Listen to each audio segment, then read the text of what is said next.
a gente, ainda algumas delas sem respostas. E para deixar o assunto mais interessante, essa aqui é uma notícia de ontem, né, dizendo que as lojas C&A chamaram candidatos para fazer entrevista de emprego, pediram que as pessoas fizessem um formulário e colocassem dados biométricos ali, e pouco tempo depois elas começaram a receber SMS com senha do cartão e com informações de que o cartão de crédito da C&A tinha sido aprovado, né? E não sei se vocês já tinham visto essa matéria, não sei o que vocês acham dessa matéria especificamente, mas isso aqui é só para fazer o warm-up, né, do que a gente vai dizer. É claro que isso é uma violação à Lei de Proteção de Dados Pessoais, porque eu coletei dados para uma finalidade que era um cadastro de emprego e usei aquela mesma base de dados de nome, CPF, endereço, renda, escolaridade para conceder crédito para quem me interessava, né? Com a nova legislação, esse tipo de coisa não vai ser mais possível. Um outro caso também recente é um vazamento do Banco Inter, que agora o Ministério Público do Distrito Federal está pedindo 10 milhões de reais de indenização. Esses 10 milhões de reais de indenização não é só pelo vazamento em si, é porque o Banco Inter, no primeiro momento, disse que não tinha tido nenhum vazamento, que isso não era importante, e omitiu informações relevantes, né? Saiu também esse mês, estou pegando só notícia recente, um outro site que tinha informações sobre árvore genealógica, inclusive testes de DNA, para saber com quem você era parecido e que teve seu banco de dados vazado também. Isso foi descoberto primeiro em Israel, e depois disso, o Ministério Público já pediu informações para saber quais dados de brasileiros foram afetados, né? Se vocês analisarem essas matérias, sempre é o Ministério Público do Distrito Federal, que é o Ministério Público, ele não é o único que tem exclusividade, mas ele é o mais ativo e que se especializou nessa área já há uns 3 anos, pelo menos, né? E aqui, antes da gente falar, é aquele caso antigo da Ashley Madison, ele é de 2015, mas até hoje dá problema e tem culminado aí em uma indenização que passa de 11 milhões de dólares, né? Enfim, isso aqui era só para esquentar, para dizer o seguinte, né? E aí, é legal ter uma lei? Uma lei, a lei é um guia ou é uma obrigação? Né? Depende de como a gente encarar, isso pode ser um fato positivo ou mais uma coisa para a gente ter que trabalhar e lidar como burocracia. No meu ponto de vista, esse tipo de lei, ela acaba sendo um guia e positiva. Por quê? Eu vou ter uma sanção máxima definida em lei e vou ter procedimentos escritos numa lei também, e se eu seguir, eu deixo de ter responsabilidade ou diminuo minha pena. Só o caso do Banco Inter mostra que o que o Ministério Público está pedindo, porque ele acha devido, e no cálculo que ele fez, daria quase 1/5 do potencial máximo dessa lei chegaria a ter, né? Então, tendo critérios objetivos, isso vai ajudar que todo mundo envolvido consiga atender e julgar da forma correta, né? Nem para mais, nem para menos. É claro que é um vazamento importante, é claro que ele tem que ser analisado, mas talvez não fosse o caso de uma sanção de 10 milhões de reais por isso ou só por isso. Talvez, segundo a lei, possa ser uma sanção até maior. E aí, são essas as 3 perguntas que a gente pretende responder juntos com vocês nesse bate-papo de hoje. Então vamos lá, né? Para quem que se aplica isso, né? Isso aqui se aplica, tem muita dúvida, muitas pessoas perguntando se o meu comércio físico é obrigado a se adequar a essa lei, se eu como uma data warehouse sou obrigado a cumprir isso aqui também, como é que funciona, né? E aí a lei é clara, logo nos primeiros artigos ela fala que isso se aplica a qualquer atividade que envolva dados pessoais de pessoas físicas que possam ser identificadas ou são identificáveis, né? Então, quando eu falo de dados de pessoa jurídica, por exemplo, só o CPF, ou transações que envolvam B2B, IoT, eu não estou diretamente sujeito a essa lei. Mas, mesmo assim, os dados dos dirigentes e os dados que eu coleto através disso, dos usuários que fazem parte dessa cadeia, estão sujeitos a alguma regulamentação também e proteção. Então, aqui, vocês conseguem ver minha tela? Sim. Tá. Aqui, a gente tem que separar muito bem quais são os dados diretamente identificadores, né? Quais são os dados que eu consigo, de alguma forma, eu vou chamar de discriminadores ou de racionalizadores, né? Então, nome, RG, CPF, endereço. Tem alguém falando com a gente aqui? Deixa eu ver o que é. Não, é Ulisses. O Ulisses está entrando só. Nome, RG, CPF, endereço, IP de navegação, cookies. Tem um negócio hoje que o pessoal tem chamado de digital fingerprint, que é um conjunto de informações da sua máquina, mais o navegador, mais os add-ons que você tem instalado, incluindo a versão de cada um deles, que torna isso quase como um DNA, uma identificação única. E a partir disso, e pelo seu perfil de histórico de navegação, eu consigo identificar o mesmo usuário não logado ou registrado, ainda que ele esteja fazendo conexões de diferentes máquinas com diferentes IPs. Né? Por quê? Aquela versão do Windows 10, com aquela versão do Chrome, com aquele patch ou add-on específico, mais tais tipos de características, não são comuns ou não são tão simples de serem replicadas. Então, pelo menos de universo, eu consigo reduzir para um número bem pequeno e finito as possibilidades de encontrar alguém, né? Isso vai além, com a coleta de dados cruzados cada vez maior, onde eu começo a agregar informações que eram antigo, o sucesso do passado virou um problema hoje, né? Os BIs, o Big Data, né? Tudo isso que a gente fazia antes de agrupar e agregar informações, agora tem virado um grande problema, porque, puxa, eu consigo, se eu sou uma empresa que faz recrutamento de seleção, eu consigo saber que grupos aquele perfil aquele usuário, a que grupos aquele usuário participa no Facebook, no LinkedIn. E a partir disso eu consigo correlacionar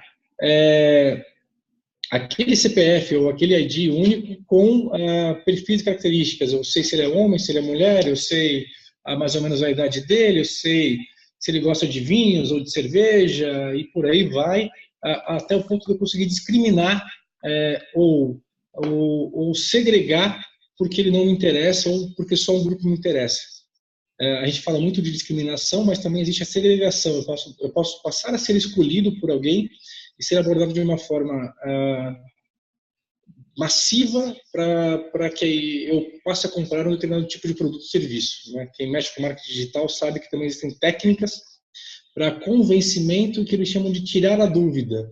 Alguém que entra no site de e-commerce e começa a seguir o caminho de compra, ele existe na metade.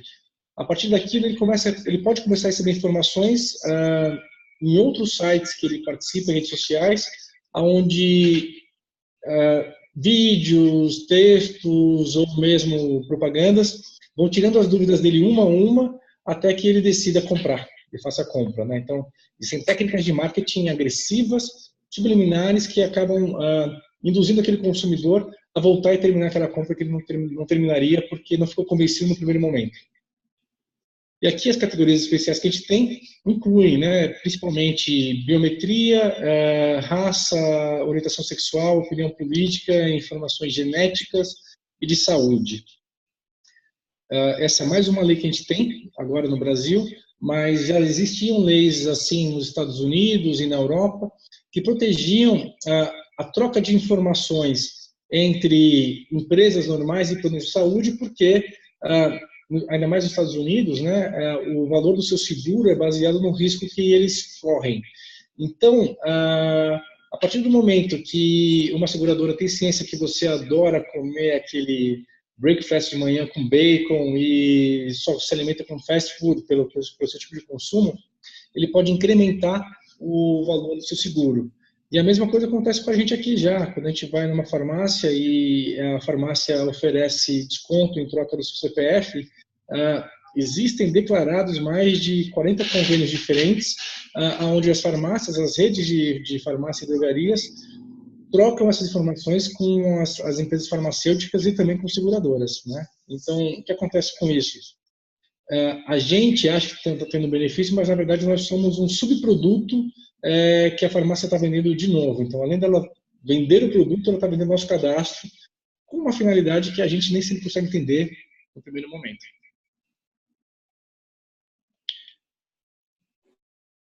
E aí, né, falando especificamente do que diz a lei, aí tem uma diferença que a gente vai falar depois do DPO, que uma coisa é o que diz a lei, outra coisa é o que... Uma coisa é como o advogado interpreta a lei, né? E outra coisa é o que cada uma dessas palavras significa na prática, né? O tratamento de dados para a lei é toda a coleta, distribuição, recepção, armazenamento, classificação, utilização, acesso, reprodução, controle, modificação, difusão, ilustração de dados que envolvam dados identificados ou identificáveis de pessoas físicas. O que o legislador quis dizer com isso? Que qualquer tipo de processamento, seja feito num celular ou num data center, que envolva a classificação, manipulação, armazenamento desses dados, devem ser considerados sensíveis e estão sujeitos a essa lei. Ainda que o nome técnico que a gente dê para isso, seja diferente, né? E aí a lei, não só a lei brasileira, mas também como a GDPR europeia, que foi a base e a lei da nossa legislação daqui, né? Basicamente é uma cópia tropicalizada que a gente teve. Ela cria 3 figuras distintas, né? O primeiro controlador é o dono dos dados em si, não necessariamente é quem opera ele. O operador é aquela pessoa que recebe os dados para manipular, armazenar e fazer tratamento. E o DPO, que é o encarregado pela proteção de dados, é a pessoa que tem que ter conhecimento jurídico e técnico, sabendo onde estão os dados pessoais dentro da organização, para conseguir responder aos usuários, às pessoas físicas envolvidas e também às autoridades governamentais existentes, né? Aqui no Brasil, que a gente tem um problema que isso foi vetado ainda, vai ser definido por legislação complementar ou medida provisória, em caso de vazamento ou de requisição de terceiros. Os princípios da lei, que a gente tem dito, né? Eu tentei fazer, mas não ficou péssimo. Eu sou, como bom advogado, não tenho muita experiência em design, né? Mas a ideia aqui era fazer uma pirâmide. E aqui não existe uma coisa mais importante do que a outra, mas da maneira como a gente colocou, o cume disso tudo eu não posso mais coletar informações para uma finalidade legítima e depois, no meio do caminho, perceber que aquilo pode ser usado também para uma outra finalidade e usar isso sem consentimento. Então, toda vez que eu mudar a finalidade do meu produto ou daquela base de dados, eu devo pedir consentimento novamente para o usuário, sob pena de multa e de risco da minha operação, né?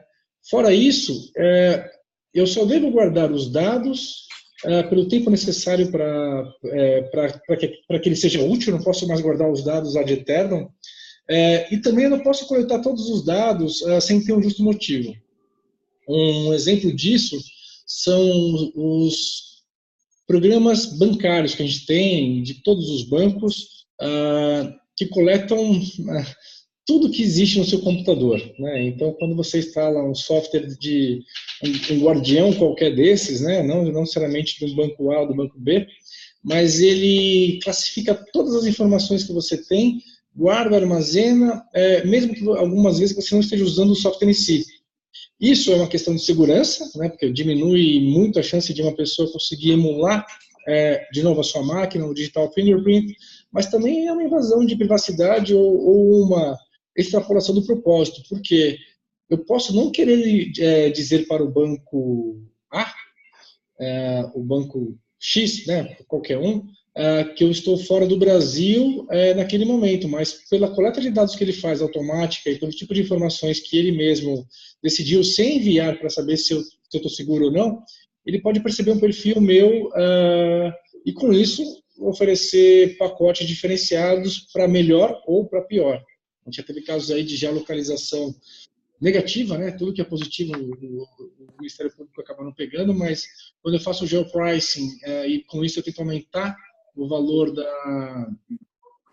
da passagem, isso passou a ser uma forma de segregação negativa e aí pode ter uma pena de sanção, né? Porque eu estou coletando mais dados do que eu precisaria coletar. E essa lei, deixa eu ver aqui, mas eu vou falar. Em relação ao titular dos dados pessoais, né?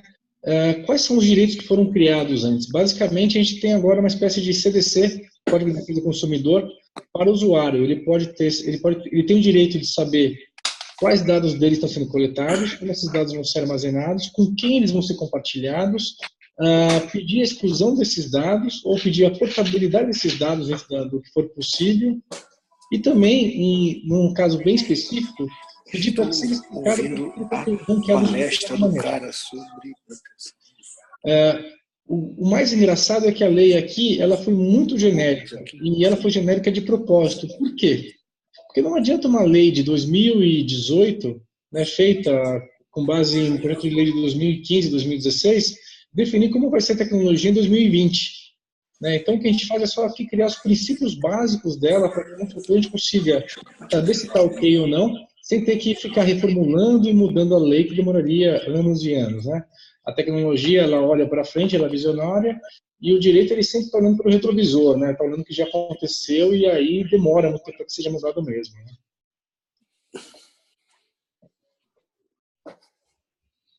E aí, para quem faz o tratamento dos dados, né, não necessariamente o controlador só, mas também quem faz o tratamento dos dados, o ponto mais importante que a gente tem aqui é o Privacy by Design, que é uma coisa que eu tinha discutido com a Tânia no nosso último encontro, que é a privacidade, ela deixa de ser agora um add-on, um complemento que eu vendo para o que eu já tenha instalado como produto adicional, tem que ser previsto desde o primeiro momento. Por quê? Porque senão eu posso tomar multa, se eu tiver um vazamento, se eu não conseguir comprovar na documentação que eu fiz o meu melhor, eu posso estar sujeito a multas e sanções muito grandes, né? E aí também, né, para quem conhece esses temas, sabe que alterar um sistema vivo é uma coisa muito complicada que pode demorar muito mais do que 18 meses. Então, talvez a gente tenha que repensar e entender como colocar esse barquinho aqui no rumo para estar aderente à legislação em prazo hábil.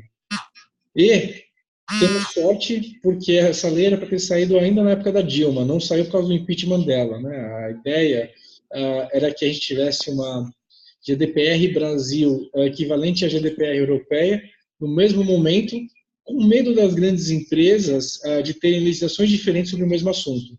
Então, para grandes empresas, para grandes corporações multinacionais, a lei brasileira está muito alinhada com a legislação europeia. E isso para eles é ótimo, porque eles vão ter que fazer mínimos ajustes para cumprir também mais um país. Se a gente tivesse uma lei diferente, que tivesse outros tipos de dinâmicas e mecanismos, eles teriam que criar um setor só para o Brasil, e isso iria encarecer a operação deles ao longo do mundo. Né? Bom, esse material vai ser compartilhado com vocês depois, e a gente vai abrir para perguntas para falar mais sobre isso. E aqui é mais um ponto interessante, que assim, tanto na GDPR quanto na Lei de Proteção de Dados do Brasil, a responsabilidade passa a ser solidária. O que significa isso? Eu não posso mais dizer, olha, eu mandei para ele, eu lavo minhas mãos. Se eu tenho um contrato, e esse contrato permite um intercâmbio de informações, eu também sou, de certa forma, responsável por aquela informação que eu estou cedendo, recebendo, e também pela comunicação de ida e volta, caso o usuário, o dono dos dados pessoais, peça a exclusão ou alguma informação. Claro que eu não sou obrigado, uma questão muito comum, claro que eu não sou obrigado a entrar na empresa dos outros e forçar fisicamente a exclusão dos dados. Mas eu sou obrigado a dizer que a comprovar que eu tentei, que eu fiz o meu máximo, que eu tenho tudo isso aqui dentro de um procedimento comum. Se ele não fez algo, eu ainda assim posso ser responsabilizado, assim como uma empresa é responsabilizada pelo ato do seu empregado, assim como o dono do carro é responsabilizado por um acidente que envolva aquele carro, mesmo que ele não seja motorista. Mas se eu não tiver nem isso, a responsabilidade é solidária e integral, né?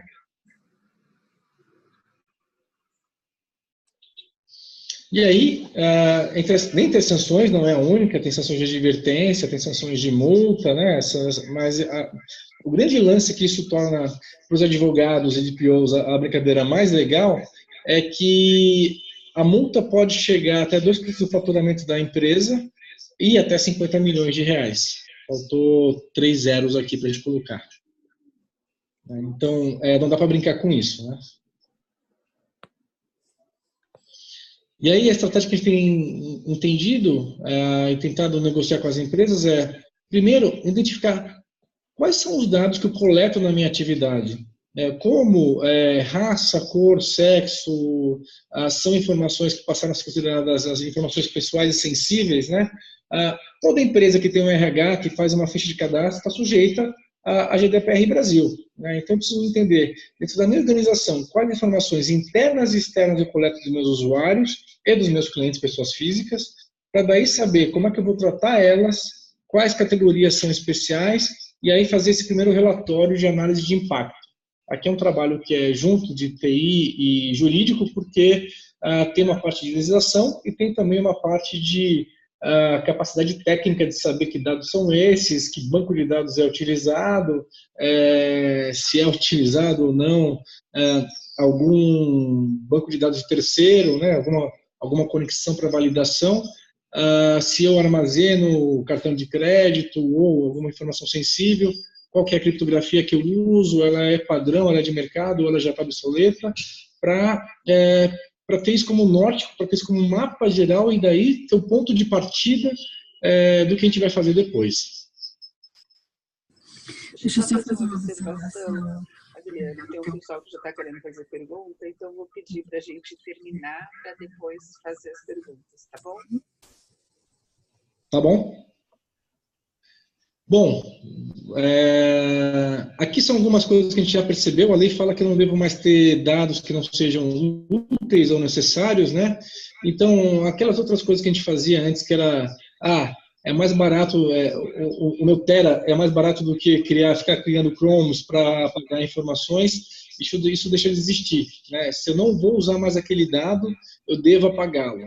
Ainda existem algumas discussões baseadas também no Marco Civil, em qual que é se o prazo de guarda de logs de 6 meses para provedores de aplicação e de 1 ano para provedor de conexão é o prazo mínimo, máximo ou ideal, né? Mas já está claro que eu não posso guardar os logs de um determinado usuário para o resto da vida só porque eu não sei o que fazer com isso e porque é um arquivo de texto que não dá mais do que 10 megas por década, né? É muito pouco o que um log gera. E a mesma coisa também, eu preciso começar a identificar que informações eu estou duplicando e onde eu estou guardando, porque eu sou responsável por essa guarda. Quando um usuário pede a exclusão dos dados dele, eu preciso mapear se aquela exclusão dos dados dele não implica também na exclusão de algum dado que eu tenho em backup, né? E se eu tiver em backup, qual é a minha política de descarte disso e quanto tempo esse backup deixa de replicar a informação.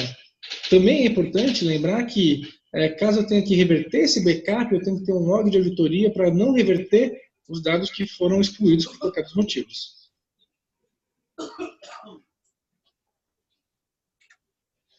E aí, vamos ver o que mais tem aqui. Na prática, quase para finalizar, esses aqui são os pontos que a gente tem como alertas, que a gente tem trabalhado juntos com o pessoal de TI para criar o awareness nas empresas, né? Identificar os dados, só ter os dados necessários, não ter dados necessários, ter os relatórios de impactos, ter um DPO interno ou externo. O DPO não precisa ser um funcionário CLT, ele pode ser uma pessoa contratada também, até melhor que seja uma pessoa contratada, porque algumas vezes ele vai bater de frente com o C-Level de forma geral, né? Dizendo que vai ter que haverão custos ou é necessário refazer algumas coisas. Então, um funcionário subordinado pode não ter a mesma autonomia que uma pessoa que também faz isso, mas não só disso. Vamos ter que ter uma área, assim como a gente tinha antes o ombudsman, né? A gente vai ter que ter uma área para atender os titulares de dados pessoais, em alguns desses países essas pessoas estão sujeitas a multa, não é o caso do Brasil ainda, mas o DPO ele vai ter uma função também complexa de ser o porta-voz, o guardião e porta-voz dos dados, e quando algo der errado ele vai ter que ser muito hábil em conseguir responder isso no menor prazo possível para que a empresa não tenha problema, né? E falando no menor prazo possível, tem que ter agora um plano B, tem que ter agora um plano de gestão de crise, um disaster recovery, tudo isso já bem trabalhado para que a empresa não sofra as multas e sanções em caso de vazamento. O importante essa lei ela não quer ser mais puritana do que o necessário. ela não fala que a empresa não pode ser atacada. Ela só cria procedimentos para que a empresa, quando atacada, né, e os ataques são uma constante aí, tenha procedimentos, saiba o que fazer e principalmente comunique os usuários. Por que disso? Antes dessa legislação, e isso não só no Brasil, mas no mundo inteiro, as empresas eram atacadas e não faziam nada. Por quê? Comunicar que você sofreu um ataque prejudica a sua imagem e gera às vezes, para as empresas listadas em bolsas, até uma diminuição do seu valor na bolsa. Né? Então, ninguém queria falar que era atacado.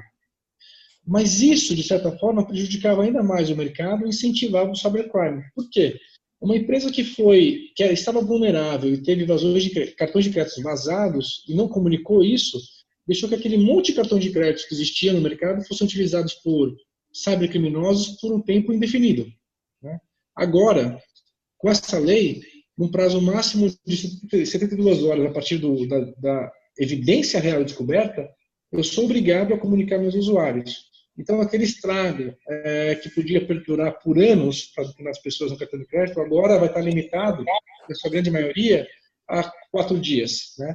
Então, com isso, a expectativa é que, mesmo sabendo que eu não sou, que nenhuma empresa vai conseguir ter uma bala de prata para proteger os dados dos usuários de uma forma completa, o risco de dano pelo vazamento de dados, pelos procedimentos, cautelas e também pelos alertas que vão ser gerados depois em caso de incidentes, vão ser muito menores para o mercado e para todo mundo.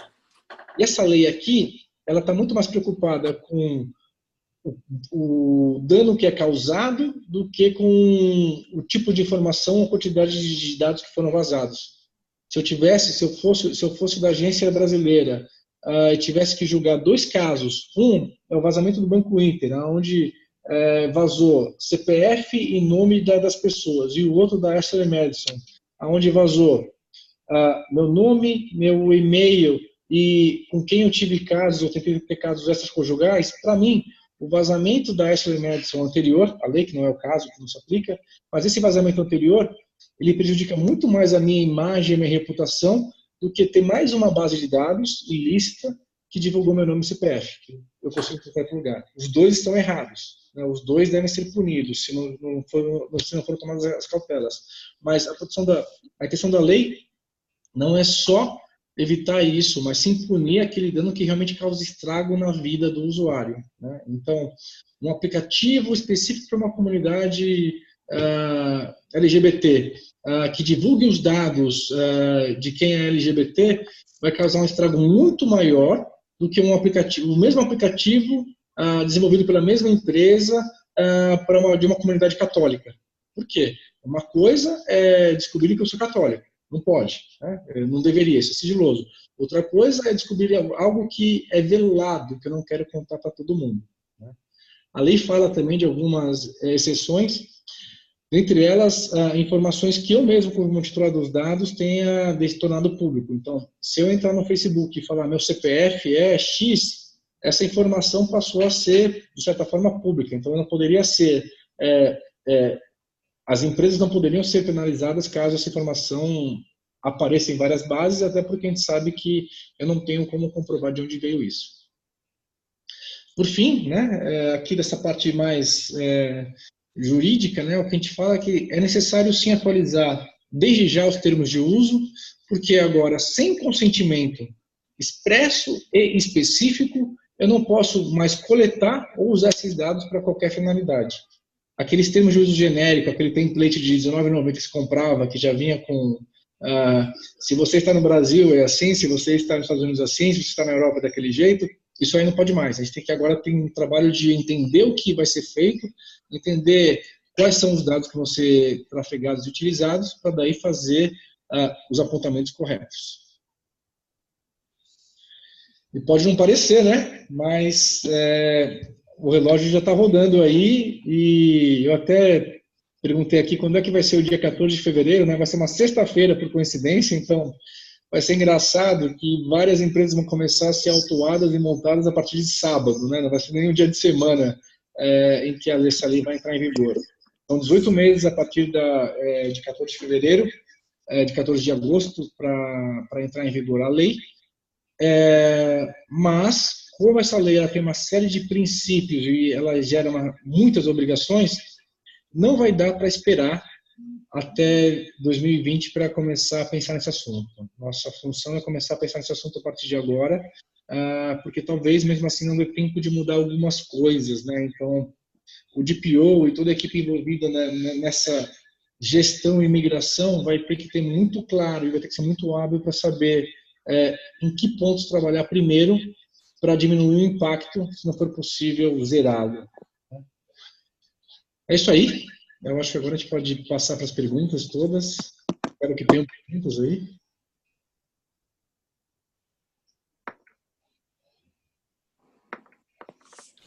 Tá bom, Adriano, super obrigada. Viu? Foi muito interessante, assustadora a multa, né? Até tinha um pessoal conversando, falando sobre se iriam usar ou não, enfim. Mas tem uma pessoa que ficou bastante tempo com a mãozinha levantada, querendo participar, já fazer pergunta, que é o Manuel Dutra. E aí eu vou pedir para todo mundo, como o Adriano não conhece, para falar o nome, o que faz, para ele poder ter uma ideia tipo, quem ele está falando, tá bom? Ok. Tânia, você está me ouvindo? Estou sim, Manuel. Todos estão ouvindo. Estamos todos ouvindo? Tá. Eu queria levantar alguns pontos, mais precisamente para fazer algumas ponderações. A primeira é o seguinte, alguém de vocês aí já ouviu falar de uma organização chamada Data Management Association, chamada DAMA, mundialmente falando? Alguém já ouviu? Marcelo, alguém já ouviu? Né? E o Adriano, eu estou falando. Adriano, já ouviu falar? A Tânia comentou comigo essa semana. Já ouvi falar. Não conheço ainda, mas já ouvi falar. Tá. Então, a gente tem um propósito de fazer gerenciamento de dados. Ele é mundial. Ela atua em 27 países, tá certo? E a Tânia me mandou isso porque ela me conhece há muito tempo. Ela já frequentou os nossos eventos, tanto no Brasil, aqui temos eventos. Infelizmente, a gente perdeu o presidente da DAMA agora, há um mês atrás. A Tânia foi até o enterro com a gente, grande amigo nosso, mas nós estamos levando esse processo da DAMA, que nós temos, inclusive, para quem quiser ver, nós temos o DMBOK, que é igual ao PMBOK, é o DMBOK, que trata de todos esses assuntos já há pelo menos há uns 8 anos, tá? Sobre a questão de segurança do dado, sobre a questão de gestão do dado, e a gente está fazendo um ciclo de palestras agora, eu particularmente, sobre como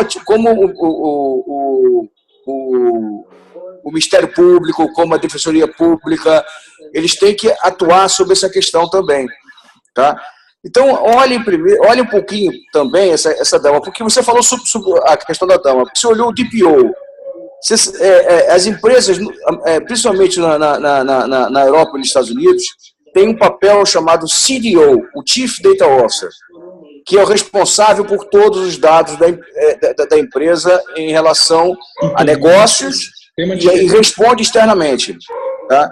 Só para vocês terem uma ideia, aí é um adendo para ilustrar a sua brilhante palestra, é o seguinte, o Banco HSBC, e aí vejam, se quiserem olhar, a Rota do Dinheiro Sujo no Netflix, o episódio número 4, que trata disso, foi multado em US$ 1 bilhão e 800 milhões de dólares porque não tratou dos seus dados corretamente. E teve envolvimento do cartel mexicano de tráfico de drogas com isso. E hoje tem sentado no board dos Estados Unidos uma pessoa do Departamento de Justiça americano olhando todos os dados de clientes que vão pelo Brasil, pelo mundo todo, que entram pelos Estados Unidos. Então, eles criaram, a partir daí, isso foi em 2013, que o resultado foi desse processo todo, acabou em 2013, com o acordo dos Estados Unidos, o Chief Data Officer para os bancos. Os bancos todos hoje, você pode olhar, Chief Data Officer no mundo todo, E é um assunto que é muito bem colocado. A minha pergunta de leigo nessa questão jurídica é: qual a diferença do DPO para o Chief Data Officer? Porque o Chief Data Officer tem todos ele é um cara de board e responde pelos dados da empresa. E aí não vai haver uma superposição desses caras, o DPO e o CDO?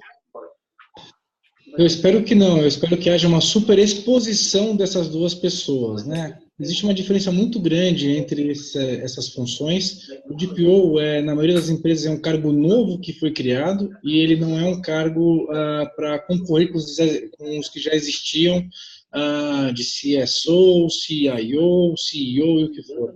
Porque é uma função diferente.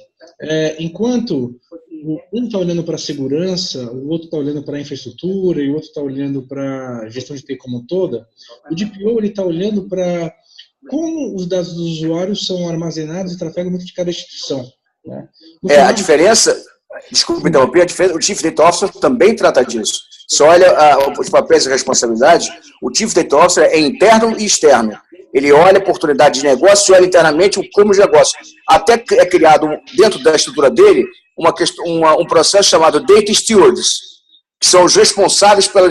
Se você olhar em 2013 uma norma do Banco Central em que criou o papel do curador de dados, olhando já lá nos Estados, porque o nosso Banco Central se alinha muito com o Banco Central da Espanha, você vai olhar que lá atrás já existe no Banco Central, em 2013, uma portaria publicada no Diário da União, que criou um curador de dados, já olhando essa questão da governança, e criou os Chief Data Officers. A minha pergunta é, eu penso que o governo não olhou exatamente essa questão. Tá? Não olhou que já existe na própria internalização do processo, tanto na Europa quanto nos Estados Unidos, e não olhou para o Brasil a função do Chief Data Officer, que já é responsável por isso. Porque ele trata de segurança da informação, segurança do dado, tratamento do dado, todo o processo do CDO é esse. Então, olha bem, e nós temos o caso aqui no Brasil. A Tânia conhece, o Mário Faria foi o primeiro Chief Data Officer da Boa Vista Serviços, que hoje está na Gartner, respondendo ele é vice-presidente da área de CDO do Gartner. Isso é o do Brasil. Entendeu? Quer dizer, então temos todo um processo já disso aí. A minha pergunta é, como é que a gente vai se alinhar nesses processos? Eu acho que o DPO vai ser engolido na minha posição pelo Chief Data Officer, porque ele tem, inclusive, esses papéis.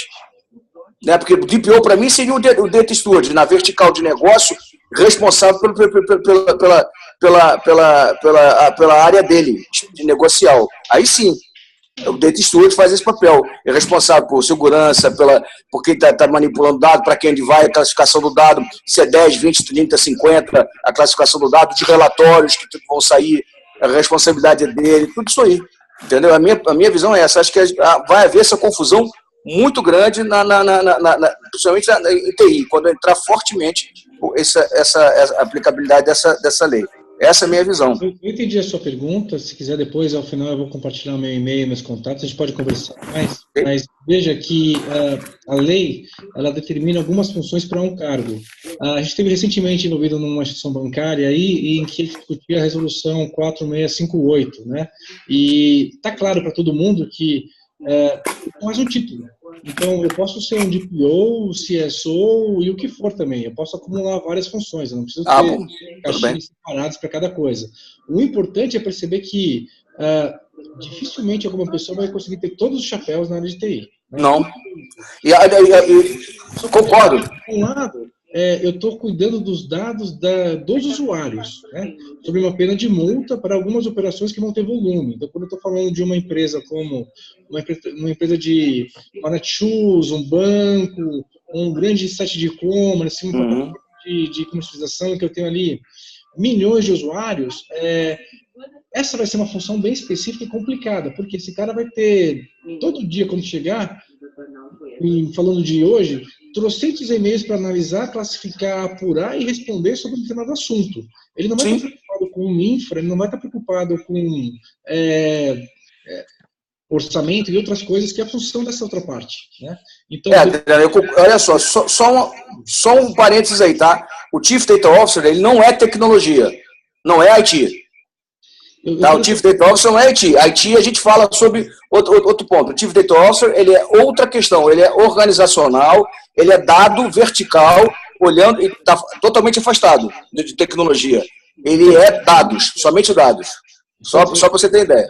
A gente tem que trabalhar juntos, a gente não precisa brigar, não precisa discutir. Não, eu estou falando só para poder você entender, porque muita gente não conhece. Antes de falar com você, eu conversei com a Tânia sobre essa questão. É porque as pessoas precisam entender um pouquinho que a gente já tem, há 10 anos que a gente já trabalha com isso. Eu fui gerente sênior de governança de dados do HSBC, no Brasil.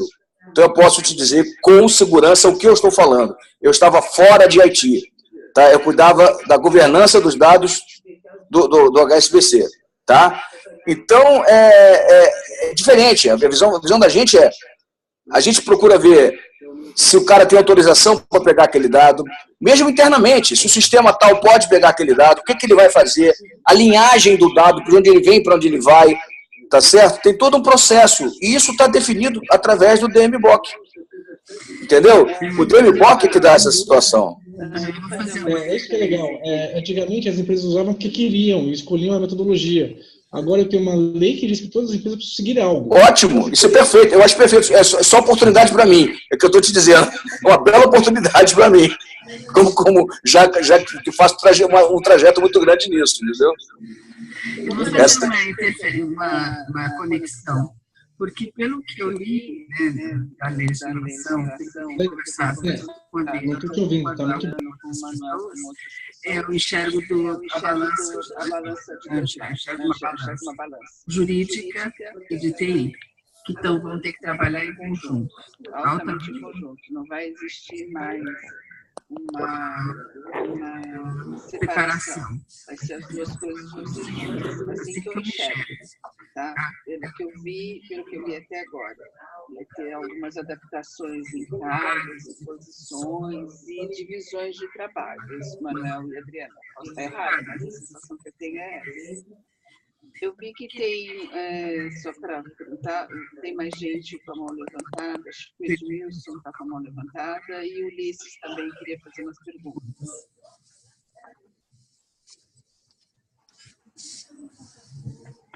Edmilson. Oi, eu? Tá bom.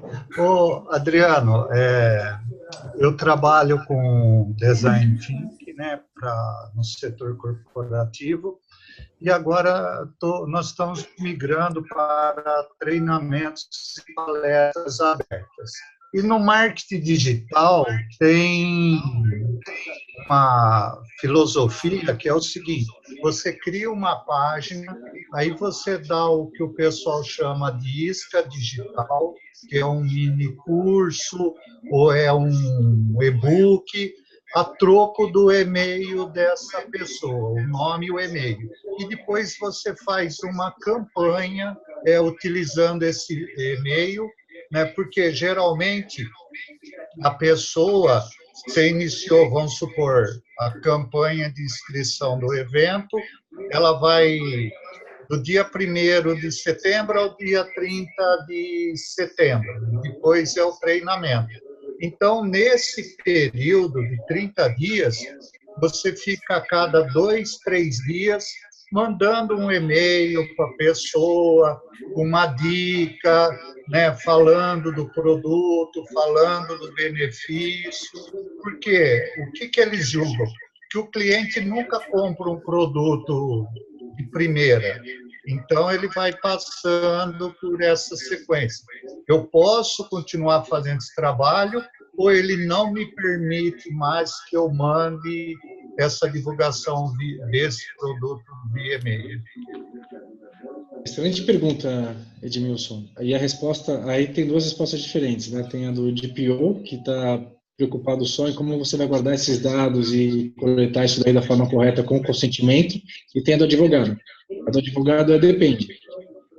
Depende como você fizer isso e em qual momento. Na verdade, o que a lei fala é que precisa ter um opt-in e um opt-out. Então, como é que eu peguei esse e-mail dessa pessoa? Como é que eu estou seguindo ela digitalmente, né? Eu fiz isso através do Digital Fingerprint ou fiz isso através de um cadastro voluntário dela? Né? Em que momento eu comecei a abordá-la oferecendo produtos por e-mail? Como eu peguei esse e-mail? Eu peguei esse e-mail de uma base de dados lícita, com uma autorização, ou eu vasculhei a internet, baixei um LinkedIn, cruzei com outras informações, fui até Santa Efigênia e comprei uma base de dados, um CDzinho lá, caprichado. Né? Então, não importa mais, o opt-in tem que ser válido, né, para começar. Então, tudo aquilo que eu tinha de informação cinzenta, que eu podia usar até então para classificar e ranquear, agora eu não posso mais, senão eu vou tomar uma multa. Em relação ao e-commerce, as empresas que enviavam mensagens comerciais, né, o spam, na Europa já acabaram, porque passou a ser inviável. A partir do momento que eu não posso mais vender aquela mesma base para outras pessoas no dia seguinte, a receber mais e mais e-mails, a partir do momento que essa operação ficou ilícita lá e pode gerar multas para quem enviar, a operação não acabou. Algumas migraram para outros países que supostamente têm convênios com a GDPR, mas também vão acabar em breve. Então, de certa forma, isso é positivo. Isso não acaba com o marketing digital. Isso só põe num ranking superior as empresas para que a competição seja mais qualificada e que o usuário seja abordado de uma forma ética e correta. Respondi? Sim, tranquilo. No caso, nós temos o opt-in, né? Porque há uma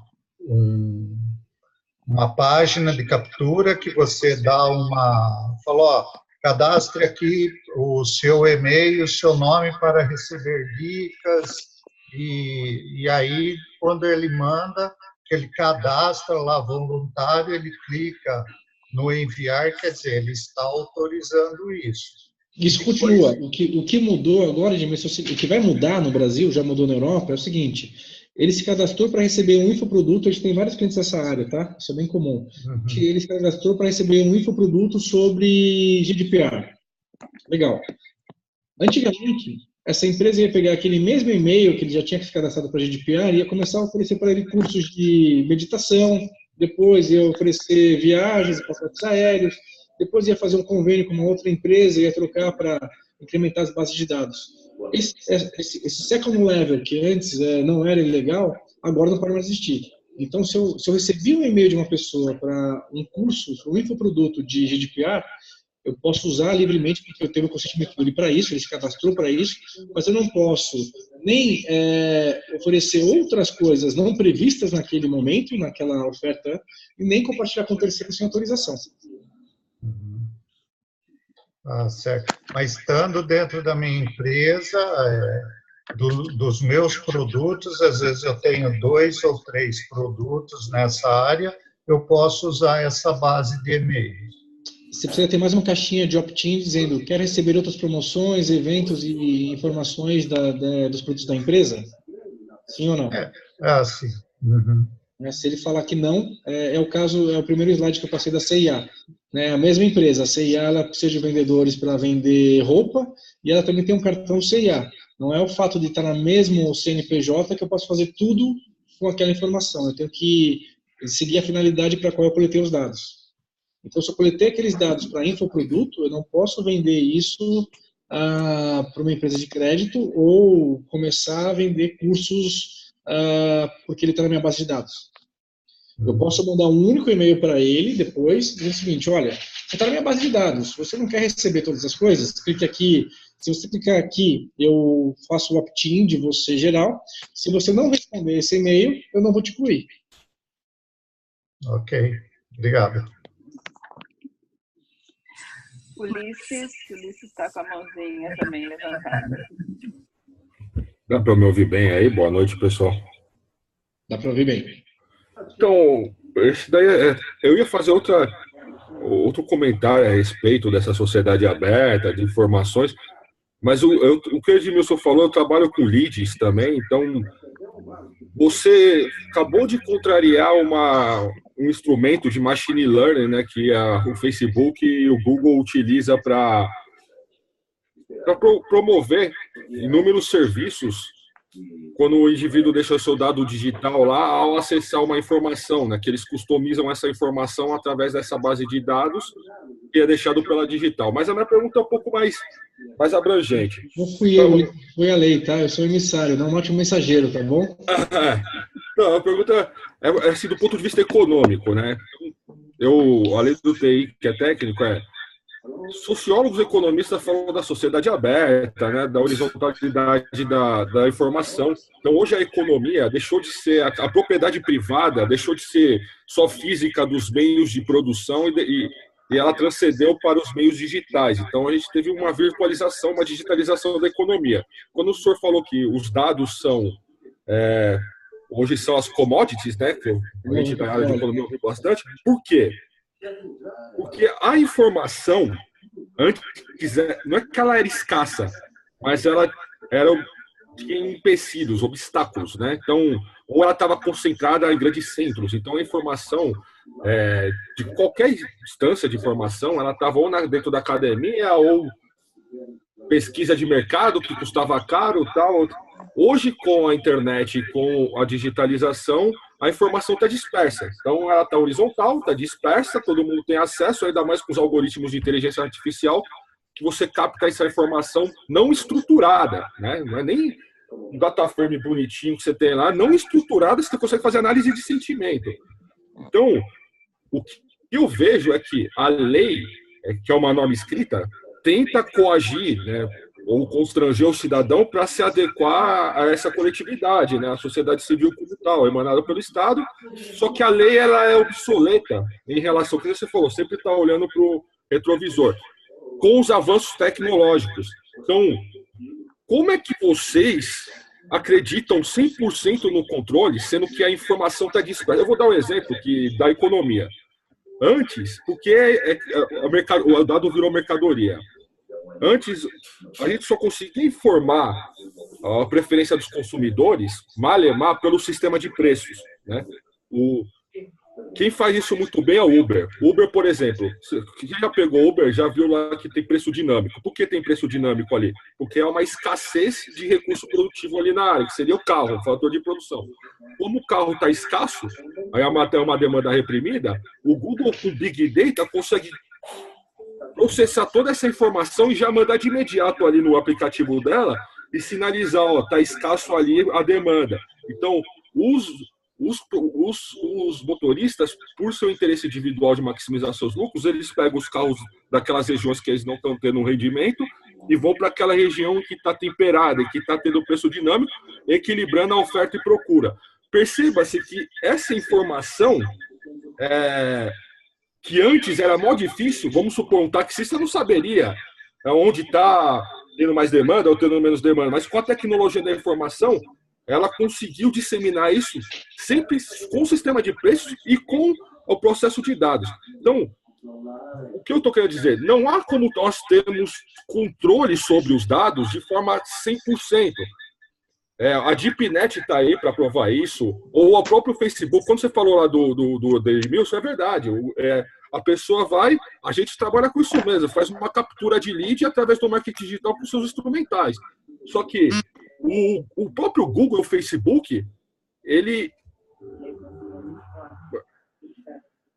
o próprio Google e o Facebook, acho que eu voltei. O próprio Google e o Facebook, ele utiliza ele se intromete na vida das pessoas para divulgar produtos.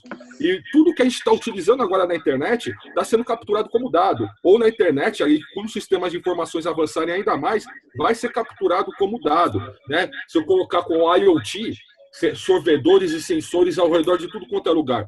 Como essa grande massa de dados vai ser controlada? Então, vocês estão pensando o quê? Na estrutura interna das organizações para fora?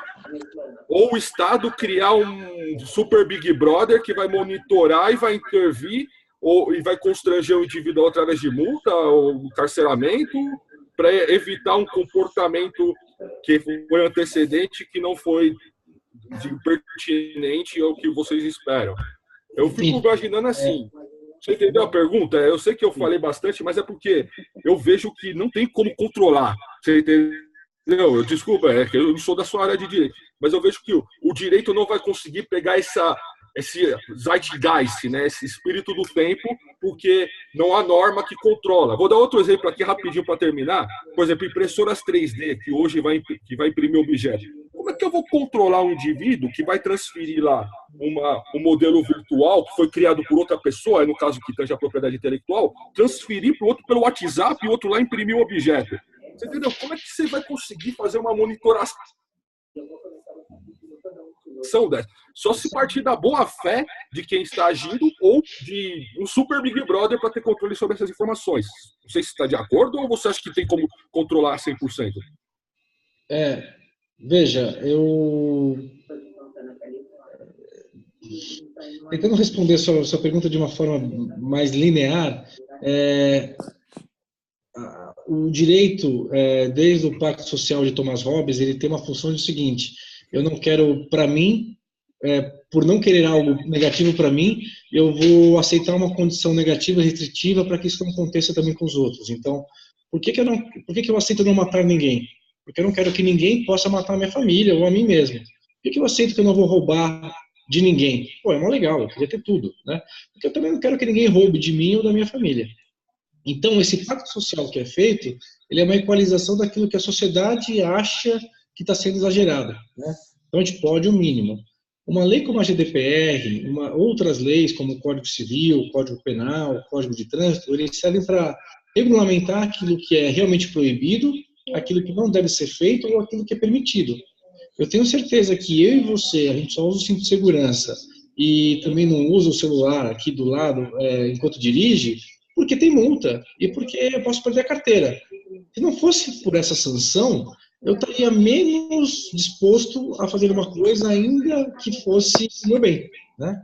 E aí, a GDPR, o que ela está fazendo é o seguinte: ela está passando uma regra para dizer o seguinte: olha, eu posso fazer o que quiser com os dados, eu só preciso avisar os usuários do que eu estou coletando e para que eu estou coletando. O que eu não posso mais fazer é pegar o dado do meu vizinho e vender ganhando dinheiro em cima disso. O que eu não posso mais fazer é ir na Praça da Sé e comprar um imposto de renda de quase todos os brasileiros e aí começar a fazer análise de crédito falsa, começar a vender produtos específicos, né? Porque isso não é mais lícito. Então, de uma certa forma, tem um nível ético que a gente está falando, que é só para normalizar e jogar para cima. Grandes empresas, Google, Facebook, bancos, estão 5, 6, 7 milhares de passos acima. A gente está falando de empresas médias hoje que ainda não têm PCI, que ainda não tem uma regulamentação e não estão nem aí para esses dados, né? É normal em empresas, até de médio porte, você chega lá e com o pendrive você faz um estrago, você copia toda uma quantidade de clientes. Isso é um absurdo. Para a gente já é um absurdo. Porque quando você fala, você como empresário, você está se sentindo prejudicado. Mas quando você passa a ter seu telefone divulgado numa lista de vendas e todo dia, das 7 da manhã às 8 horas da noite, inclusive sábado e domingo, as pessoas te ligam para abordar e vender, você fala, puxa vida, estão exagerando. Então essa lei é só para regulamentar princípios básicos norteadores que todos devem seguir, né? E como uma lei de trânsito, ela fala o seguinte: não deve fazer. Se a autoridade regulamentadora descobrir o que ela vai fazer, advertir, multar ou mandar fechar. São níveis diferentes.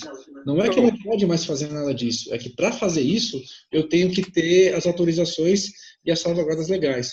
O advogado, ele não é mais o estorvo, ele não é mais o cara chato, ele é um parceiro de negócios agora. Tu tá junto nessa, cara, braço a braço. Ninguém quer tomar multa, não quer fazer. Você não vai ficar 2 anos lançando uma startup para depois vir um Ministério Público e fechar. Como já fechou algumas. Então, trabalhando juntos, a gente vai conseguir garantir uma fatia de mercado, uma lucratividade maior. Então, de novo, a gente pode ver isso, a gente pode ver a lei como uma imposição e mais uma obrigação, como falaram do SPED trabalhista, o SPED fiscal, que não tem nenhum sentido, é só uma reburocracia de uma informação que você dá para o governo. A gente pode ver isso como uma oportunidade de um nivelamento superior, né? Eu espero que GDPR seja um nivelamento superior para que todo mundo esteja no nível ético aceitável. Vai ter desvio? Vai. Tem coisas que quando a lei foi feita, que não era prevista, já tem, cara. Né? Já tem. Já temos casos aí que a gente fala o seguinte: olha, eu não sei o que fazer, preciso de mais um tempo para definir uma resposta. quando eu não estou falando de uma biometria especificamente, mas quando estou falando de um cruzamento de dados com altura, cor de pele e tudo mais, são informações que não são sensíveis por si só, mas no conjunto delas a empresa sabe exatamente quem eu sou. Então, é isso que a gente está analisando agora. Qual que é o estrago que essas informações podem fazer? O que eu estou vendo, você está contando, até você citou com uma ética mais kantiana, né? Porque o Hobbes, como você deve saber, ele era a favor do Leviatã mesmo, né? Para manter o pacto e o contrato social. O que eu falo na questão que nem você falou do pacto, defender a propriedade, a liberdade do indivíduo, seja Locke, Hobbes, Rousseau, tanto faz. A questão é que, como a gente está no século XXI, esses dados que são quantitativos e qualitativos, eles são intangíveis, foi virtualizado. Então, quando você agride uma pessoa aquilo que você falou, a reputação, você vai assolar a reputação dela. E não é só uma questão de defesa do interesse individual. Eu estou falando para você que é uma questão da própria natureza da propriedade, entendeu? Ela foi transmutada. Então, tipo, como é que nem um indivíduo que fala, essa propriedade aqui desse produto que tem um monte de porrada entre a Google e a Apple e o Facebook, é propriedade intelectual de tal empresa, esse é de tal empresa. Por quê? Porque um gênio da outra transferiu a informação através da tecnologia de informação para o outro pegou, deu uma modificada. Mas assim, como você vai controlar uma propriedade que é intangível? Que os dados são intangíveis nesse caso, que eu estou te falando. Eles são mais signos do que algo materialmente concreto, que é palpável, que você tem controle, entendeu? Como é que você vai fazer isso? O que acontece? Os dados, ela transcende o direito, ela transcende o Estado, ela transcende o controle da sociedade civil sobre ele. Porque o dinamismo, a velocidade com que o fluxo dele é muito maior, entendeu? Do que, por exemplo, eu transferir mercadoria. Vamos pegar droga. Droga, eu sei que a droga vai ter que passar de uma fábrica, ter uma cadeia produtiva ali, sei lá, na Colômbia, vai passar aqui, uma organização criminosas vão pegar, tem policiais corruptos, a Polícia Federal corrupta que vai deixar passar. Ali você consegue fazer um rastro. Agora, dados, a velocidade com que um papelote de cocaína é transferido, perto do que eu te mandar um oi lá na China, é tão rápido e foge tanto do escopo de controle que eu não consigo ver, só se for pelo constrangimento mesmo, que é pela lei. Mas até você detectar, impor ali, colocar uma multa ou punir por transgressão, eu acho que vai ser ineficaz. Assim, na minha posição, mas eu não sou por isso, esse tema é muito amplo, né? E eu entendo que... Oi, Tânia, não estou te ouvindo. Né? Mas eu entendo que é mais amplo do que assim, comparar com intangível, com tramitação, porque a legislação ela já funciona fora do Brasil. Né, já existe na Europa, já existe nos Estados Unidos, os processos, os modelos e a confiabilidade já modificou, e a gente está falando de dados pessoais, né, que vão precisar de alguns acordos, a gente está falando disso. Mas deixa eu deixar o Júlio falar, e depois o Manuel também tem mais uma outra pergunta, e eu também tenho algumas perguntinhas, 2 perguntas que me mandaram aqui. Júlio, você pode falar, pessoal, obrigado aí. Foi só para ter uma noção. Oi, boa noite. Eu queria saber a questão dos bancos, tá? Deixa eu te fazer um pedidinho. O Manuel claro. Vai ter que sair, se ele podia fazer a pergunta antes de você, pode ser? Pode, claro. Pode? Obrigada, pode. Júlio. Oi. Vamos lá. Ô, Adriano, eu estou vivendo agora uma situação que é muito peculiar. Você, quando vai fazer uma compra em qualquer lugar,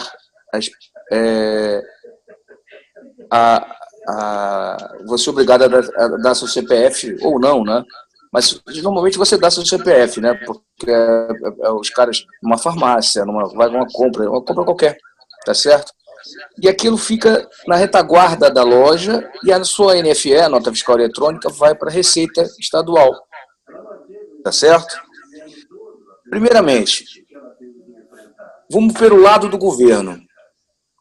Ele está protegido de todas as situações ele também não tem que fazer um trabalho muito grande como uma organização de pensar em proteger esses dados todos, porque ele está agora com todos os dados de todo mundo que compra, todas as transações de compra, dos mínimos, até de um café que você bota lá, o café é um pão de queijo que você come, isso está lá registrado. E a empresa também, na retaguarda dela, ela vai ter que pensar muito fortemente, né, principalmente as empresas que trabalham com isso, varejo em si, sobre esse processo. Né? Elas estão também naquelas empresas pequenas que você está dizendo. Não é um banco, que o banco tem toda a parte de segurança da informação dele como necessário para ele fazer o negócio dele. Então, como é que você acha que como é que isso vai se adaptar, tanto no governo quanto nessas empresas pequenas de varejo, por exemplo? Quanto tempo você acha que eles vão ter condições hoje de fazer alguns investimentos para proteger esses dados, para não haver vazamento? Porque a sua vida está ali, a tua compra está tanto no governo, né, porque ele já tem tudo, e na empresa que tem na retaguarda todas essas informações. Como é que as empresas, você acha que elas vão, de 20 de fevereiro vai ser suficientemente tempo, vai ser o tempo suficiente para que eles possam se adequar? Pelo bem ou pelo mal vai ter que ser. E sabe por quê? Porque a gente já está atrasado. A GDPR europeia já está em vigor, então empresas que usam dados de residentes na Europa já tem que ter um certo compliance com isso. E o Ministério da Ciência e Tecnologia, há 1 ano e meio, já com o ministro Kassab, já divulgou um manual onde ele fala que qualquer tipo de tecnologia tem que ser Security Private by Design.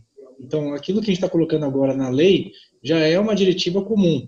De novo, eu não posso mais ter eu posso ter um Angry Birds que dê certo, mas quando ele começa a coletar dados de usuários, ele vai ter que estar sujeito à mesma cautela e legislação, de acordo com o tamanho dele, um grande banco. É só isso que mudou. Então, é a mesma coisa. O que a lei quer dizer é o seguinte: qualquer estabelecimento comercial vai ter que dar nota fiscal. Vamos fazer uma análise. Isso. Nota fiscal, eu tenho que ter o contador, eu tenho que ter o sistema, eu tenho que ter o certificado digital. Então, a lei obriga uma coisa, acho que é chata, mas ela faz isso para padronizar. Né? Por quê? A partir desse momento, todo mundo vai pagar a mesma quantia de impostos, presumidamente. Então, eu equalizo o mercado e eu tiro aquelas pessoas que vão prejudicar o mercado a longo prazo. Né? Isso tudo, em nossa visão, é positivo, isso tudo já está acontecendo. A parte dos vetos e da demora do Temer em aprovar a lei com os vetos que teve, foi justamente porque ele percebeu que o governo brasileiro não está preparado ainda para esse tipo de lei que o próprio legislativo entendeu que é necessária. Então, o TSE, há alguns anos, fez um convênio com o Serasa e trocou todo o cadastro de eleitores brasileiros por alguns certificados digitais. Cara, isso é absurdo. O Serpo está vendendo informações, você sabe disso agora. O Serpo é maravilhoso, porque ele vende informações, ele presta serviços, ele faz tudo, né? Mas para iniciativa privada. Ele concorre com todo mundo. É isso, mas esse foi o motivo da minha pergunta. Isso vai acabar. Tem que acabar, né? Assim, ele tem que ter a mesma punição do cara do seu marido, do armarinho da esquina ali, que tem o retaguarda dele, tem o PDV, tem o retaguarda e tem informações suas ali. Entendeu? Quando você vê com dados de imposto de renda de 2017 aparece na Santa Efigênia, todo mundo na cadeia de comando tem que ser investigado e punido. O cara que está vendendo, o cara que está comprando e o cara que deixou isso vazar. Né? Seja por um interesse financeiro de vender isso para terceiros, seja porque ele não tomou as contas legais. Eu vou um pouco mais além. Eu queria eu comentei com a Tânia sobre isso. É o seguinte: imagina o seguinte: você está no call center, você vai fazer um marketing ativo. Aí o que vai acontecer? Você entra um operador de call center, no API, e começa a tirar foto dos dados na tela de clientes. Chega ali fora, ele vai, passa por um WhatsApp e vende aquilo ali. Olha a relação entre o que acontece. Hoje, né? Isso acontece hoje, só que... Isso. É pouco, porque assim, eu tenho um trabalho humano que está limitado a 24 horas. Quando a gente pega as falas anteriores e começa a falar de Big Data, de BI e tudo isso, eu consigo extrair todas as informações desse call center em minutos para fora.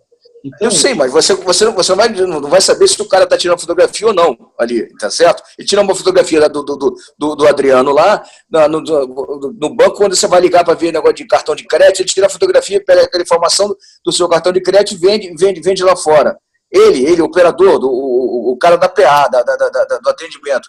E como é que fica essa questão dessa relação? Você está entendendo? Quer dizer, o camarada, a pessoa física, ela é responsável por isso também? Ou a empresa, quer dizer, o cara não vai... Então você vai ter normas de assim, ninguém entra mais dentro de um call center com telefone só de avental, nu, só vai entrar de avental, entendeu? Porque é alta segurança, você está entendendo o que eu estou falando? Quer dizer, a restrição do indivíduo vai ficar muito grande. Olha o que é o Security Privacy by Design. Vazou uma informação, então o Adriano descobriu que aquele dado vazou. De uma forma, o Adriano descobriu que aquele e-mail que eu fiz um e-mail específico para aquela finalidade, eu tenho certeza que ele veio de lá, tá? Eu entro com um processo, eu entro com uma requisição administrativa dentro da GDPR do Brasil para descobrir o que aconteceu com meus dados. Como eu tive 18 meses, 17 meses e meio a partir de agora para me adequar, eu consigo puxar um log de auditoria e fazer uma trilha para ver quem teve acesso àquela informação. E aí, como tem uma política de segurança da informação já definida, escrita, bem documentada e trabalhada, eu consigo saber quem fez aquilo de uma forma lícita e quem teve um acesso não autorizado. E aí, mas o cara tem acesso lícito, o cara ele está trabalhando com a tua informação, ele tá, o cara da... Se o cara extrapolou a competência dele e causou... Não, ele tirou entre aspas, somente. Ele tirou a fotografia e vendeu. Ele é lícito, porque ele foi fazer um atendimento a você no PA que você ligou, ele acessa seus dados. Ali resolveu ali tirar uma fotografia e vender. A pessoa física, o que eu me ideia é a seguinte, a pessoa, não a empresa de atendimento, um call center, uma Atento, qualquer tipo, empresa desse tipo, ela será penalizada ou ela começa a ter que ter procedimentos específicos até para isso. O cara não entrar nem vai ter que estar só com avental e nu de por baixo, não vai ter que entrar com nada, entendeu? Para poder alta segurança da informação. O cara não pode fazer nada. Entendeu? Então quem é o cara, o PJ ou a PF que vai ser, ou a pessoa física que vai ser responsabilizada? Vamos ler a lei, depois a gente volta a conversar, porque eu queria depois eu te passo alguns artigos para a gente comentar isso em off aqui, pelo tempo, mas a pessoa física, ela é responsável. Tem um artigo do Código Civil que fala que aquele que causa dano é obrigado a indenizar. Então, se ele comete um ilícito, ele vai pagar por isso, ele vai perder o acidente judicial e tudo mais. A pessoa jurídica da qual ele estava inserido tiver todas as normas, as políticas de segurança da informação, e seguir todos os protocolos, e tiver feita a varredura, num caso desses, tipo, se vazou uma empresa grande, tipo, que tem milhões de usuários, se vazou 200, 300 contatos desse, cara, no máximo vai tomar uma advertência, não vai tomar uma multa de 50 milhões. Por quê? Ela tem procedimentos, ela descobriu, ela resolveu. Né? O que não pode acontecer é... ela não resolver. Uhum. É verdade. Esse cara todo dia, há 10 anos, desviar dados de 2.000 usuários por dia. Entendeu? É isso que não pode mais acontecer. Então, percebendo o vazamento, a empresa tem que ser efetiva, ir atrás, ter a trilha de auditoria, os logs de tudo para falar o seguinte, olha, Polícia Civil, Polícia Federal, Juiz do Trabalho, esse cara cometeu um ilícito. Esse cara tem que ser punido. E não mais acobertar como eu fazia antes e falar, meu, deixa aí que se eu mandar ele embora por justa causa, ele vai entrar com uma trabalhista, eu vou ter que pagar mais ainda. Essa moralização é pro bem de todo mundo. E não tem um único culpado nisso. Se um cara consegue pegar o celular e ficar tirando foto de todas as coisas, tem um supervisor de área que não está sendo eficiente, tem um mercado para quem está vendendo isso que também vai ser punido, e tem toda uma cadeia de, eu vou chamar de cybercriminosos, porque é o tema da nota que a gente está falando aqui agora, que tem que ser averiguada. Com a diminuição do acesso a esse petróleo, esse dado que tem um valor aí, os cybercriminosos vão continuar existindo, mas vai ser mais difícil, então provavelmente eles vão migrar para outro tipo de coisa. Né? ter seu dado violado pode parecer pouco para um homem médio que tem mais do que 40 anos, e uma mulher média também, né? Agora, para uma pessoa com mais de 40 anos. Mas tem muita gente aí que tem 20 e poucos anos que nunca mais vai conseguir emprego pelas postagens que já fez e foram classificadas como um determinado grupo, né? É isso que eu acho. Essa é uma questão que eu não acho ético. Você usar essas questões de grupo para poder contratar ou não essa pessoa. Isso é uma outra questão que a gente conversa, é a questão de ética dos dados, que a gente trata muito sobre esse processo quando você faz insights em IA ou modelos preditivos. Isso não tem a menor dúvida. Isso, mas olha, o cara só posta depois das 2 horas da manhã e o cara sempre posta do lado assim, o cara sempre posta em baladas com um copo na mão ou sempre posta do lado de... Isso não significa se o cara é bom ou se é ruim, não tem nada a ver. Eu concordo, mas isso é um evento que a gente tem que combater mesmo. Eu acho que a ética com os dados ela passa por esse processo como um todo. A ética dos dados e o dado não tem nenhum valor. A ética está no ser humano. Então a sociedade está dizendo o seguinte: eu não quero mais que o Facebook influencie as campanhas eleitorais manipulando o que eu vejo e eu deixo de ver. É isso mesmo. É isso que está sendo. Verdade. Beleza. Obrigado. Manuel, Adriano. Ulisses não, desculpa, Júlio. Júlio que está com a mãozinha. Eu acho que eu ia falar uma coisa. Deixa o Júlio falar primeiro. Oi, boa noite. É o seguinte, a minha dúvida não é uma dúvida, é o seguinte, são os bancos. Os bancos é o seguinte, você vai pedir um empréstimo e de repente...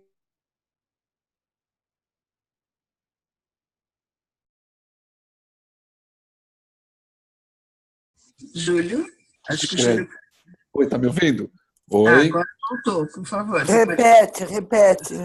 Não, a minha dúvida é o seguinte, quando você vai pedir um empréstimo no banco ou um dinheiro emprestado, primeiramente o banco ele faz uma análise do seu crédito e eu descobri uma vez que eles checam com toda a rede financeira que envolve outros bancos, cartões de crédito, seja lá o que for, que você tem um nível de endividamento e isso vai te dar uma nota de crédito. Então você é uma pessoa de risco ou não de risco. Como é que fica ali nesse caso? Porque se eu estou pedindo um empréstimo para uma instituição financeira, eu não gostaria que essa instituição financeira visse como está a minha vida noutra instituição financeira. Não sei se eu fui claro nessa pergunta, né? Mas eu queria ver como é que vai funcionar a lei nesse caso, porque os bancos conversam entre eles, né? E todo mundo sabe o quanto você está devendo no mercado. Isso é uma coisa inacreditável. Ótima pergunta, Júlio, muito interessante. A gente podia falar mais 3 horas sobre isso. Eu vou tentar resumir só para a gente ir para casa e ver o meu filho antes da meia-noite. Mas olha que interessante, quando você abre a conta no banco, uma daqueles pontos que você autoriza lá e assina uma daquelas folhinhas lá, é que você autoriza que ele compartilhe seus dados com o Banco Central e contas de instituições financeiras de crédito. E aí, esse sistema que você está falando de endividamento especificamente, ele não é do Serasa, não é uma entidade privada, é do próprio Banco Central. Então, se você for aqui na Paulista, no Banco Central aqui, em 15 minutos você consegue uma senha e você descobre em quais bancos você tem conta, ativas ou não, e quanto de crédito você tomou em cada um desses lugares. Crédito é financiamentos ativos e cartão de crédito, isso aparece lá. Tá? Então, essa é uma informação, vou dizer pública, ela não é aberta, mas ela é pública. Né? Que, como finalidade maior, é garantir o sistema financeiro nacional equilibrado. Por quê? A pessoa que toma muito crédito de um lado, ele pode criar um colapso. Né? E existem leis específicas que falam sobre isso. O grande problema é que o banco ele está inovando. Então, ele foi além. Ele entra no seu Facebook e ele começa a ver de quem você é amigo. Então, se você tem muitos amigos endividados, ele vai te negar o crédito. Se você tem muitos amigos endinheirados, ele pode te dar um limite maior. Né? E ele faz isso sem o seu consentimento. Inclusive, ele faz isso com não correntistas para oferecer contas correntes. É esse tipo de coisa que a gente está tentando regulamentar agora para dizer o seguinte: olha, tem que ter um limite. Então, aquela informação voluntária que eu te dou, ou aquela informação lícita que você consegue, você pode usar. Aquela informação que você conseguiu aí de uma forma meio torta, tal, cara, ela não é mais para ser usada.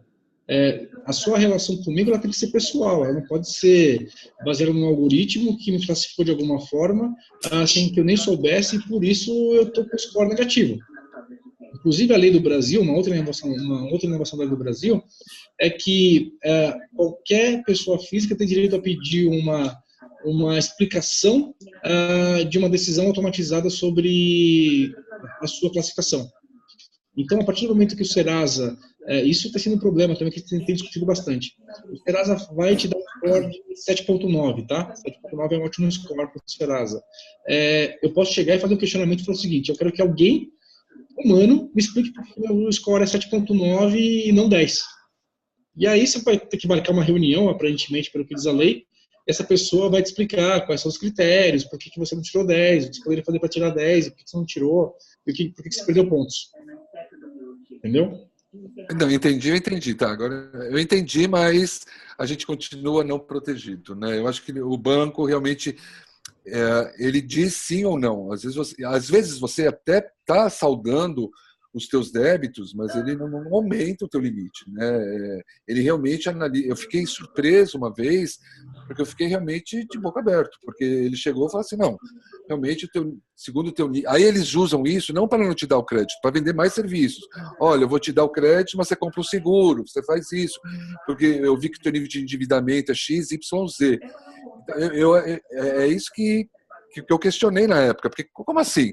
Como as pessoas estão passando o meu nível de endividamento pela internet não, pelo um grupo, e eu não estou sabendo disso? Porque quando a gente abre uma conta, eu concordo com você, a gente assina um monte de coisa que não lê, né? Mas isso a gente pode entrar na justiça. Eu acho que isso ninguém diz que lê, eu não sei, entendeu? Mas eu acho que a resposta foi bem válida, realmente foi bem válida mesmo. Obrigada, Júlio. Deixa eu te fazer Júlio, uma pergunta, para comentar, Adriana, até para a gente não estender muito, né, o tempo, que já são 9h30, e acho que esse assunto vai para frente. Só vou intervir uma coisa. Desculpa, Dan. Elas vão receber multas do mesmo valor, de 50 milhões de reais? Qualquer tamanho de empresa? Não, up to, até 50 milhões, dependendo da severidade. Então, uma empresa pequena pode receber uma multa de 50 milhões e um banco, uma grande instituição, pode receber uma multa, uma advertência, uma multa de R$1.000. Tá? Depende da gravidade dos dados e dos procedimentos que forem averiguados. Vou falar uma coisa que o Júlio falou aí.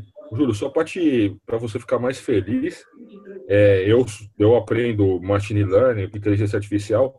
Uma das tarefas que você tem que fazer, um exercício mais comum, além de prever preços de imóveis, é classificação se o indivíduo pode adquirir crédito ou não. Essa é uma das tarefas lá, né? Eles te dão um conjunto de dados com umas variáveis, atributos, e o output, a saída vai ser se você pode tomar crédito ou não. Quer dizer, se os caras estão te ensinando isso, é porque o banco, principalmente o Bradesco, que tem o Inovabra e outros bancos da rede, eles já têm esse sistema de inteligência artificial em que não tem mais um cara lá atrás, lá humano, consultando, mas sim, que nem o advogado falou, o doutor aí falou, eles conseguem fazer o quê? Reunir todos esses dados, tanto de análise de sentimento quanto de score, etc., para viabilizar o crédito ou não. Mas o que eu vejo do doutor falou é que o senhor parte muito do pressuposto da ética, né? Bem, eu lembro das minhas aulas de economia que a ética e a moral são normas secundárias de direito, então ela não tem validade. Ela pode regular as relações sociais, mas o que é impositivo mesmo do direito negativo, ou até positivo, é a lei, né? Vamos colocar que a gente está num mercado que é concorrencial, e é canibal. Ninguém aqui vai falar que o nosso sistema econômico não é predatório, e né? Então, os bancos são um exemplo claro disso, que são meia dúzia de cartéis, oligopólios, os dealers, que controlam a economia.